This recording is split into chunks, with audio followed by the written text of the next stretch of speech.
Anda masih bersama kami dan saya ke Mas Gun-Gun. Mas Gun, apa yang salah sebenarnya dengan manajemen isu atau strategi komunikasi politik istana kepada masyarakat? Begini, di fase akhir, kan ini pasti tensi politik meningkat. Karena orang sering sebut sebagai tahun politik. Berbagai relasi antagonistik muncul. Dan seharusnya memang fokus dari pemerintah, termasuk Pak SBY tentu, dan staf sus misalnya bidang komunikasi politik dan staf sus lainnya, adalah memberikan informasi yang jauh lebih produktif dibanding, menurut saya, isu-isu yang melahirkan turbulensi politik. Isu seperti kudeta ini adalah isu yang bisa melahirkan turbulensi politik. Justru orang sebelumnya misalnya tidak berpikir, nanti lama-lama akan bisa kemudian snowball. Bukan makarnya, tetapi mereka mengambil posisi hubungan antagonistik dengan pemerintah. Ini yang saya khawatirkan. Kalau terlalu sering, maksud saya, pada saat misalnya isu ini digulirkan dan melahirkan turbulensi politik, justru yang rugi adalah Pak SBY, misalnya Partai Demokrat tentu untuk elektabilitasnya 2014 dan situasi nasional yang terkait tidak dengan nyaman. itu, Mas Gun, apakah pengalian isu itu sengaja dilemparkan sekarang di tahun politik? The power of kepepet ini sangat penting, manajemen isunya terkait juga dengan isu-isu yang melanda Partai Demokrat sekarang ini. Justru sebetulnya yang paling produktif adalah seperti Obama di fase akhir jabatannya, yaitu menunjukkan beberapa indikator bahwa janji-janji kampanyenya itu direalisasikan. Bahwa pemerintah itu kan tugasnya memang lebih efektif mencuri hati rakyat dengan seperti itu ya? Iya, meskipun Pak SBY tidak punya kepentingan elektoral, tetapi bahwa Pak SBY kan tentu ingin dicatat sebagai presiden yang berakhir dengan happy ending, bukan kemudian berakhir dengan turbulensi politik.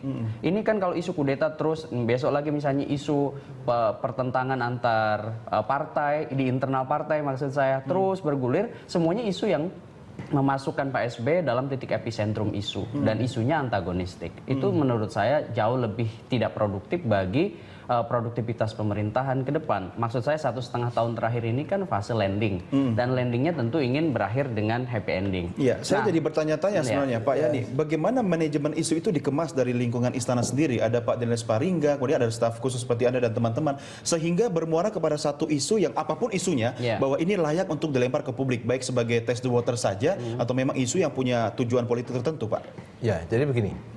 Saya ingin katakan, kalau itu dikatakan manajemen isu dalam arti seakan-akan tidak selalu negatif kan, Pak? Ya, kita seakan-akan membuat isu dan sebagainya, itu enggak. Karena begini, ketika kita mengatakan bahwa presiden mengatakan demokrasi terbuka dan sebagainya, maka memang ruang publik menjadi semacam ini. Orang yang kedua, bebas bicara. Bahkan kami merasa dari sisi yang lain ya, katakanlah kalau mungkin Mas Gun-Gun mengoreksi soal komunikasi publik politiknya dan sebagainya, ya mungkin sisi lain kita bisa memahami itu sebagai koreksi ya. Tetapi ada fakta lain yang harus dibaca. Sekarang katakanlah, presiden itu tiap hari kadang-kadang ngejut-ngejut, ngomong begini besoknya berita yang lain.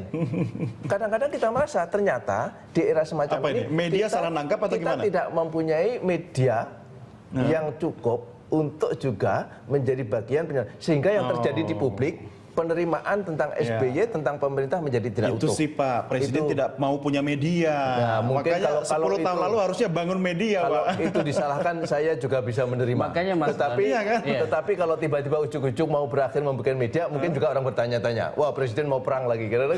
Kalau saya ada satu masukan sebetulnya untuk Pak Yani dan Pak SBY, yaitu model komunikasi politik itu jangan kemudian bersifat linear yang dominan, tetapi harus bersifat sirkuler. Jadi posisi sirkuler itu penting, misalnya dialogis, model dialogis.